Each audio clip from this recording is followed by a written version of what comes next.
आदाब नाजरीन, मैं अब्दुल्लाह मुबारक बेदारी नेटवर्क में आप सभी का स्वागत है। हम इस वक्त मौजूद हैं मुंबई के साबू सिद्दीक मुसाफिर खाना में, जहां जमीयत उलमा हिंद की जानिब से होने वाले तहफ़्फ़ुज़ जमहूरियत कॉन्फ्रेंस की तैयारियां ज़ोर शोर पर जारी हैं। हमारे साथ मौजूद है मालेगांव से ताल्लुक़ रखने वाले उमर फ़ारूक सिद्दीकी साहब, जिन्होंने मालेगांव में खिदमत खल के ज़रिए अपनी एक मुनफरिद पहचान बनाई है। हमने जब यहाँ पर विज़िट की तो हमने यहाँ पे मालेगांव के जो शहरी हैं, जो अरकान जमीयत उलमा हैं, उनको यहाँ पर खिदमत में मसरूफ़ पाया। हम उनसे आज के होने वाली कुछ रुदात के ताल्लुक़ से जानना चाहेंगे। हज़रत, मालेगांव से कितने अरकान की शिरकत हुई? अल्हम्दुलिल्लाह आज मालेगांव से करीब 100 से ज़्यादा लोग आए हुए हैं और कल करीब ऐसा उम्मीद है कि 10,000 से ज़ायद मालेगांव से लोग यहाँ पर उमूमी इजलास में शिरकत के लिए आएंगे। दरअसल ये अरकान मरकज़िया के मजलिस मुंतज़मा का आज प्रोग्राम था, इसलिए मरकज़िया के जो मुंतज़मा के अरकान थे उन लोगों को जो लेटर पहुँचा हुआ था दिल्ली से, उन लोगों को आना था और कुछ रज़ाकार यहाँ पर करीब 70 या 80 के करीब मालेगांव से आए हुए हैं। इस तरह करीब 100 लोग मालेगांव से आज सुबह से यहाँ पर दफ्तर में पहुँचे हुए हैं प्रोग्राम में। मालेगांव शहरिया ने मालेगांव को इस इजलास में क्या ज़िम्मेदारी दी गई है? कुछ खुसूसी ज़िम्मेदारी दी गई है या फिर उस ताल्लुक़ से आप वज़ाहत कीजिए। मालेगांव के ज़िम्मे यहाँ के आज़ाद मैदान के प्रोग्राम के अंदर भी रज़ाकाराना खिदमात की ज़िम्मेदारी दी गई है। इसी के साथ पूरे हिंदुस्तान से करीब 3008 करीब अरकान मरकज़िया हैं जो पूरे मुल्क से यहाँ पर मुंबई में आए हुए हैं। उनकी खिदमत के लिए मालेगांव के कुछ रज़ाकारों को मुतय्यन किया गया है।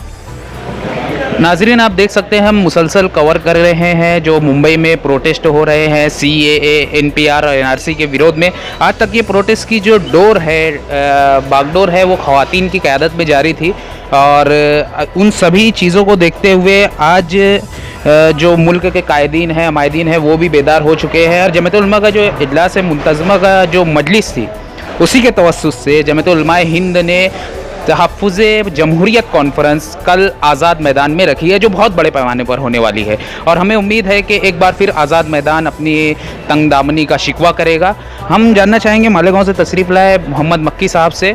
मक्की साहब, जमहूरियत के तहफ़्फ़ुज़ पर इतना ज़ोर क्यों दिया जा रहा है? आज उसकी क्या ज़रूरत है? आप इस ताल्लुक़ से क्या बोलना चाहेंगे? असल में जमहूरियत के तहफ़्फ़ुज़ का ज़ोर इसलिए दिया जा रहा है, ये NRC, NPR और ये CAA डबल तो इसके लिए बहुत ज़रूरत है मुसलमानों को, इसलिए बहुत ज़ोर दिया जा रहा है। हज़रत, हम आपसे जानना चाहेंगे, RSS की जो एक शबी है, मुस्लिम मुखालिफ की शबी है और ये मुल्क को तोड़ने का काम करती है, लेकिन मौलाना सैयद अरशद मदनी की जानिब से एक कदम बढ़ाया गया। RSS के सरबराह मोहन भागवत से उन्होंने मुलाकात की, तो आपको इस ताल्लुक़ से क्या लगता है कि इसका कुछ असर पड़ेगा RSS के किरदार पे या RSS की कुछ शबी तब्दीली आएगी? अभी जिस तरह से मोहन भागवत का बयान आ रहा है तो अच्छा लग रहा है कि कुछ न कुछ फ़र्क पड़ा है उनको मौलाना के इस इक़दाम से। आज सुबह की नशिस्त तो अल्हम्दुलिल्लाह 9:30 बजे से मौलाना अरशद मदनी साहब की सदारत में अरकान मरकज़िया की यहाँ पर हुई थी। उसमें मौलाना अरशद मदनी साहब ने पूरी तफसील बयान की, किस तरह से मरकज़ी हुकूमत और रियासती हुकूमतों ने जमीयत उलमा हिंद के जो अजलास मुंतज़मा के प्रोग्राम है उसको किस तरह से डायनामाइट करने की और उसको रोकने की कोशिश की। यूपी की हुकूमत ने उसने बार बार कोशिश की कि किसी तरह से जमीयत उलमा हिंद का ये प्रोग्राम ना हो सके। इसी तरह जब देवबंद के अंदर ये प्रोग्राम नहीं हुआ तो जमीयत उलमा हिंद ने ये प्रोग्राम दिल्ली के अंदर करने की कोशिश की, लेकिन वहाँ पर भी उन लोगों को तकलीफ़ दी गई। उसके बाद महाराष्ट्र के अंदर यहाँ की हुकूमत और यहाँ के लोगों से बात करके यहाँ का जो मुफ्ती इस्माइल कासमी साहब है, बशीर मूसा पटेल हैं, नवाब मलिक साहब हैं, इन लोगों ने आश्वासन दिया कि आप महाराष्ट्र के अंदर ये प्रोग्राम कीजिए, इंशाअल्लाह यहाँ पर बहुत अच्छे ढंग से प्रोग्राम कामयाब होगा। अल्हम्दुलिल्लाह आज उसी सिलसिले का पहला इजलास सुबह 9 बजे हज़रत मौलाना सैयद अरशद मदनी साहब के सदारत में हुआ, जिसमें NRC, NPR और CAA इस ताल्लुक़ से पहली बार हज़रत मौलाना सैयद अरशद मदनी ने बहुत खुलकर बातें आवाम के सामने पेश की हैं। और जिस तरह से आज NPR को हल्का बताया जा रहा है और आवाम को धोखा दिया जा रहा है कि एनपीआर से कुछ नहीं होने वाला, ये एक तरह की जनगणना है।